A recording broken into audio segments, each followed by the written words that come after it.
रब्बिक। एक और ट्वीट आया है और बड़ा इमोशनल ट्वीट है। हम ये कहते हैं कि खिमेनेई की वहाँ सत्ता आने के बाद मानो वहाँ बस इस्लाम कल्चर ही था और शाह का जो पहले यूरोपियन कल्चर था वो पूर्ण रूप से बैन हो गया। ऐसा नहीं था। ये ट्वीट है सरल के अकाउंट से। उसने लिखा है, एक बच्चे ने ईरान के सुप्रीम लीडर स्वर्गीय अली खमेनेई से कहा था कि वही शहीद होना चाहता है। तो अली खमेनेई ने उसे कहा कि पहले पढ़ाई करो, साइंटिस्ट बनो, अपनी जिंदगी जियो, फिर तुम बूढ़े और कमजोर हो जाओगे तो मर जाओगे। आज जब यूएस और इजराइल ने हमला किया तो उसने अपना घर छोड़कर छिपने से मना कर दिया और बिना डरे गले मौत को गले लगाया। आयतुल्लाह khomeini के बारे में बोलते हैं। ये नीचे वो वीडियो है जो उस बच्चे के सवाल का वो जवाब दे रहे थे। ये भी आप देख सकते हैं।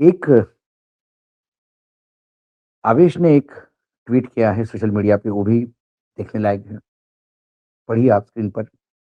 शहीद खेमेनेई दुनिया को पंडित नेहरू की किताब पढ़ने को कह रहे हैं।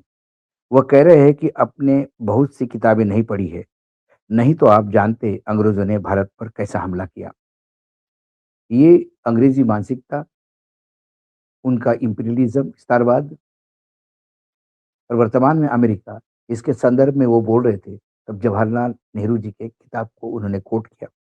वो भी वीडियो आप यहाँ देख सकते हैं।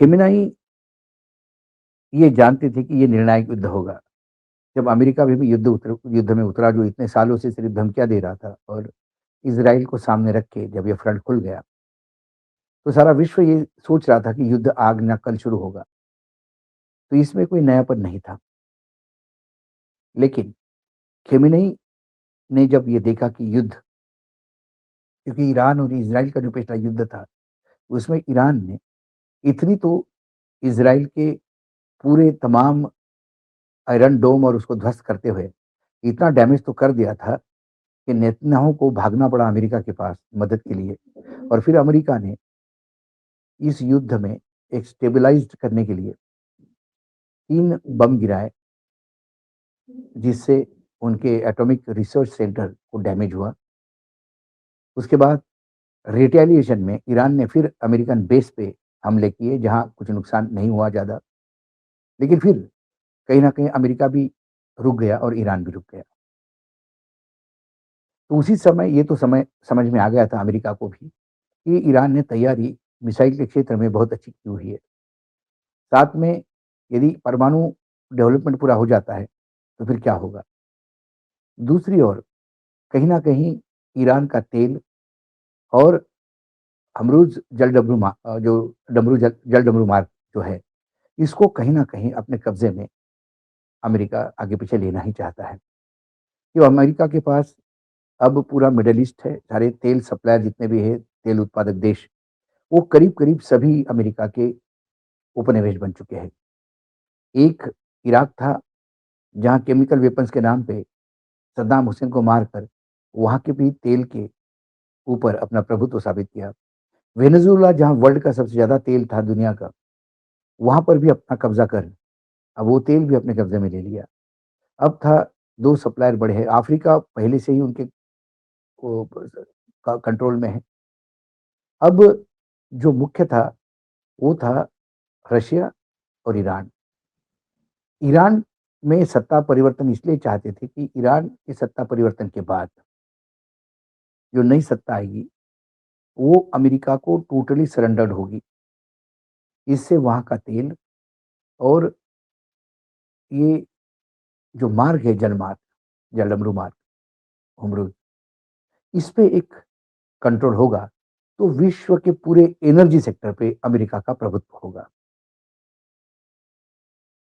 जहाँ एनर्जी पे आपने एनर्जी ऐसी लाइफ़लाइन है, यहाँ वहाँ टेटुआ दबाया, तो आपके विमान भी नहीं उड़ सकते, आप युद्ध भी करने लायक आपके टैंक भी नहीं चल सकते।